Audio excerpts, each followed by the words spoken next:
Jadi kasih tahu ada anak turunannya, ini kakek kami itu asli orang Jogja. Dia perang 1811 dalam perang sampai melawan Belanda, mati di masjid, dikejar oleh Belanda, pasukannya mati semua, dia sendirian, dia di masjid, dibunuh dan ditebas lehernya. Dia pahlawan Jogja, asli orang Jogja. Sekarang jadi dijaya. Namanya semua diminat, masa semua diminat dijaya? Ini apa ini jangan senyum-senyum banget. Kan aneh. Apa tujuannya dia sampai mengganti-ganti sebuah makam yang sudah ada namanya, ada leluhurnya, ada keturunannya, untuk diambil namanya menjadi Pahlawan? Apa tujuannya? Kalau tujuannya baik, saya tidak jauh dari tujuan baik dan yang baik. Belum lagi makam-makam yang tidak ada makamnya. Kalau ini orangnya ada, makamnya ada, tapi dia bikin makam baru di Semarang dengan nama alias Kedubang ini, tetapi silsilah teratasnya itu diselilupkan kepada silsilah orang-orang yang ada lagi makamnya tidak ada apa-apanya, kosong, tanah kosong. Bahkan katanya ada kuburan kucing.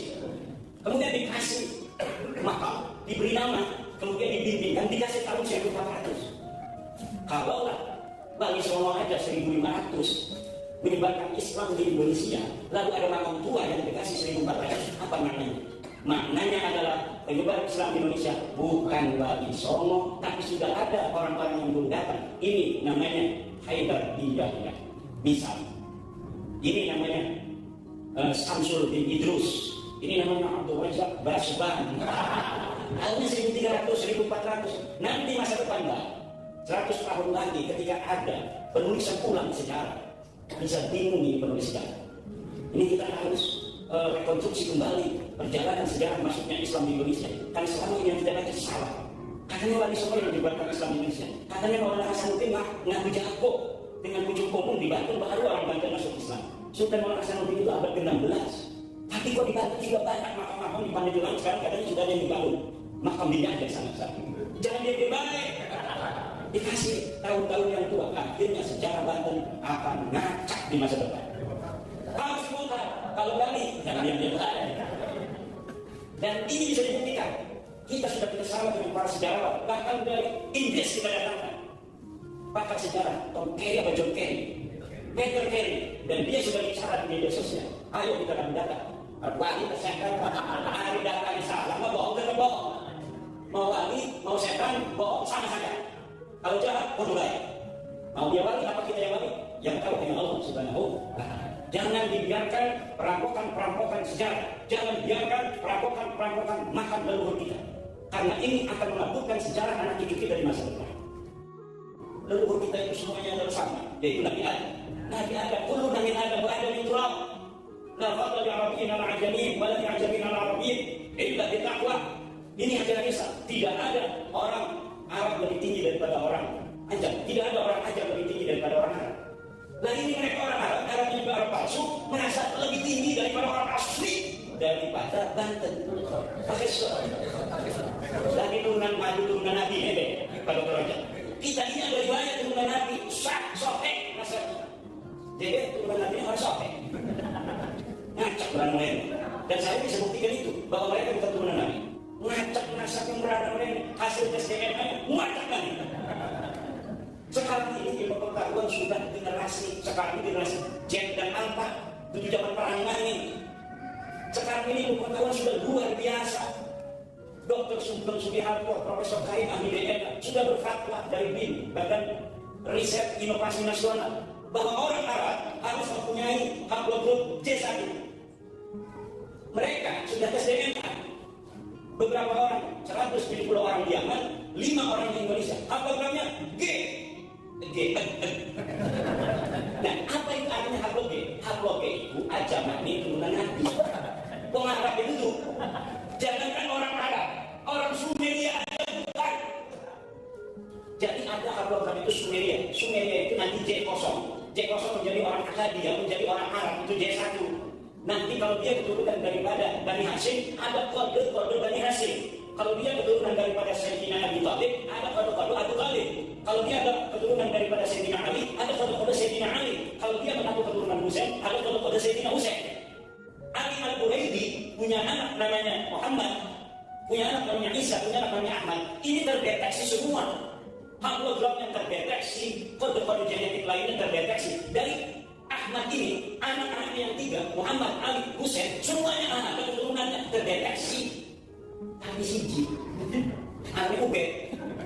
Ubed ini ngakunya itu anaknya Ahmad. Ditulis di kitab nasab mereka, Ubed bin Ahmad bin Ishaq.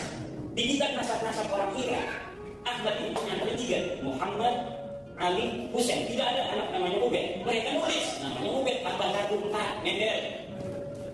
Oke, kalau Mendel nggak keturunan dan Nabi dari jalur Imam Husain, Ali dan Ubed, tes DNA.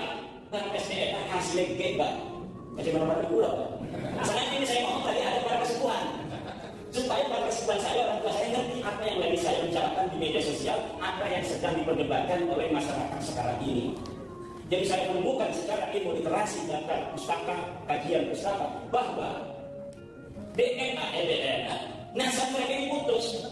Tidak ada yang riwayatkan ahli-ahli nasab yang kitab nasab sudah dicetak, ditulis dari mulai abad ke-4, ke-5, ke-6, ke-7, semua ya. Nulis keturunan Nabi ada semua. Dan abad ke-5 Imam Al-Ubaidi menyebutkan anaknya Imam Ahmad ini nggak ada yang namanya Ubaid. Imam Al-Bahuraji pengarang kitab Mafatihul Ghaib itu bikin kitab namanya kitab Asy-Syajarah Al-Mubarakah fi Ansari Talibiyah. Semua keturunan-keturunan Imam Abi Thalib sampai sekarang pada masanya itu ditulis. Di sana ada Ahmad. Ahmad dikatakan punya anaknya cuma 3, Muhammad, Ali dan Husain. Tidak ada anak yang namanya Ubaidillah. Masih marah-marah. Salah itu. Karena dia menulisnya pada abad 9 Hijriah. Mengakunya itu baru abad 9 Hijriah. Orang yang diakunya ada di abad 4 dan 5 Hijriah. Harusnya kalau ngaku orang yang ada di abad 4 Hijriah harus dikonfirmasi di kitab nasab abad 4 Hijriah yang sudah banyak sekarang di sana. Nanti dilihat lagi di abad ke-5, banyak juga di abad ke-5 kita. Abad ke-6 banyak juga, abad ke-7 banyak juga, abad ke-8 banyak juga. Semuanya 550 tahun kitab nasab yang dicatat itu tidak menyebutkan Ahmad bin Isa punya anak namanya Ubed. Baru nanti abad 9 anak kiai Pak. Jadi kiai itu orangnya paling asakron. Kita itu kiai gede. Masa dia kiai orang dia turunan bagus. Nyari-nyari silsilah dia. Masa orang soleh banyak pengikutnya, orang semuanya pada jadi santrinya, bukan keturunan Nabi. Akhirnya dia nyari-nyari silsilah. Ada di kitab As-Suluk abad ke-8 Hijriah, nama Abdullah bin Ahmad. Iki kayak mah iki. Iki kayak mah buyut kita iki. Padahal namanya beda. Ika mah Ubaidillah, iki mah Abdullah. Dan di situ dikatakan Abdullah punya anak namanya Jadid. Sedangkan di kitab-kitab yang mereka punya tidak ada nama Jadid. Akhirnya bikin bahwa Jadid ini saudara dari Alwi. Dan dia namanya Mbak Alwi itu adalah bukan keturunan Sayyidina Ali, tapi Alwi itu keturunan Mang Alwi. Mang Alwi itu anaknya Ubed. Anaknya Ubed doang. Ketika di kitab anak Abdullah bin Ahmad, kayaknya Ubed bin Abdullah. Terus sama tawaduk ditasbih jadinya Ubaidullah. Suwe-suwe Allah hilang jadinya Ubed. Hasilin koran Mbak. Jadi lama sumpah kalau udah lagi kenapa? Remeh itu dimentuti. Lalu kapan nasab Rasulullah keturunan Nabi Lakab, keturunan Nabi Lakab, keturunan Nabi Maceh. Ada At-Toba-Toba ini Yaman. Ada Ar-Rasi, ada Al-Jailani. Semuanya ada dan sampai sekarang. Ini cuma satu doang, satu klan namanya Ba'alawi yang dipermasalahkan karena tidak dicatat. Kebetulan mereka pindah ke Indonesia. 60% ahli Indonesia sedikit. Kumpulnya di KKB Pak, di KKB kosong. Karena Yaman itu pada saat itu kekayaan Yaman hanya bisa memberikan makan untuk 20% rakyatnya. Kekayaan negara Yaman waktu itu, maka harus pindah. Pindahnya isi sumber makmur, dia yang kresek di Banten. Cina apa sawah, anak kali, minum, tinggal ibu, ya kan? Luar biasa pindahnya seluruh Indonesia. Ini nggak apa-apa kita bareng-bareng, cuma titik. Ada masalah-masalah kita uang.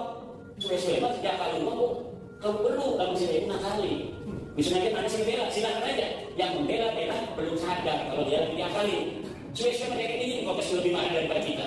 Kalau dia sudah merasakan benar-benar dia diakali secara pribadi. Orang-orang yang sekarang belum dukung saya ini karena belum paham sifat dan akhlak sebagian mereka dari oknum-oknumnya ini. Kalau sudah paham, mendukung kita kabur. Ya, itu sudah mungkin mendukung kita kabur. Dari status Facebook, mendukung PHJ